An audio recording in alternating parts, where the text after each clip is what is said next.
Hi everyone, my name is Apuraj Garikapati. Welcome to my YouTube channel Amazing API.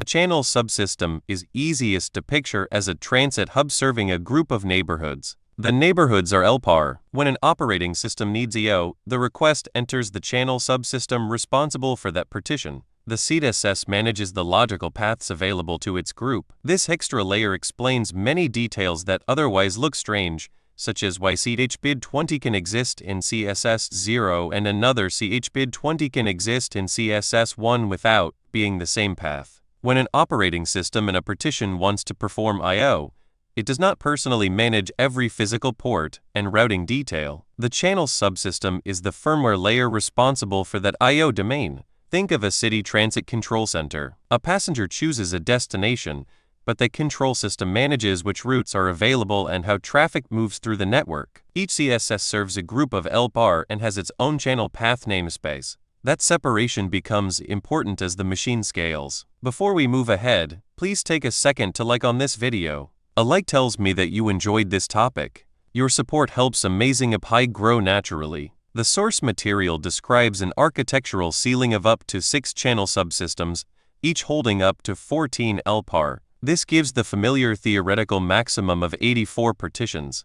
The exact capability depends on the machine model, so model-specific limits still matter. A useful analogy is a large transit system divided into several operating zones. Each zone can serve many neighborhoods, but the zones keep their own route identities and management structures. The CHPIDs design lets the platform scale without putting every partition into one enormous, undifferentiated I/O domain. This is one of the most important consequences of CSS scoping. CHPID 20 in CSS 0 is not automatically the same path as CHPID 20 in CSS 1. Their full addresses are 0.20 and 1.20. Think of two cities that both have a main street. The street name alone is not enough. You need the city name too. The CSS number provides that context. This is why engineers should become comfortable reading the full CSS plus CHPID notation rather than looking only at the 2-digit CHPID value. Before we move ahead, please take a second to share on this video. Sharing helps this video reach friends who may also enjoy anime,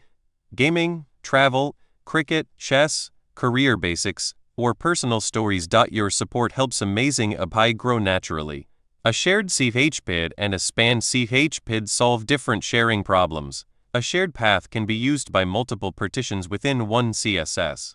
A span path is intentionally defined, so it can serve partitions across CSS boundaries. Think of a bus route inside one city compared with an intercity route that crosses municipal boundaries. The intercity route needs an explicit agreement to cross the boundary. In the same way, CSS separation is the default and spanning is the deliberate exception. Before we move ahead, please take a second to like on this video. A like tells me that you enjoyed this topic. Your support helps Amazing API grow naturally. The CSS boundary is useful because it prevents accidental visibility across I/O domains. An LPAR in CSS 0 does not simply reach into CSS 1 and use its paths. Crossing requires an explicitly spanned CHPID. Picture two secured office campuses. Employees on one campus use their own roads and badge system.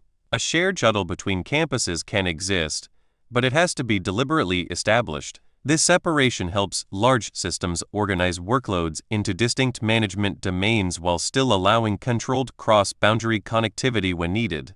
A channel subsystem is the I/O domain that gives structure to a large multi-partition machine. It groups LPAR, manages their I/O requests, and provides the namespace in which channel paths are identified. The full CHPID address needs the CSS number, because the same CHPID value can exist in another CSS and mean something entirely different. Shared paths operate within one CSS, while spanned paths deliberately cross boundaries.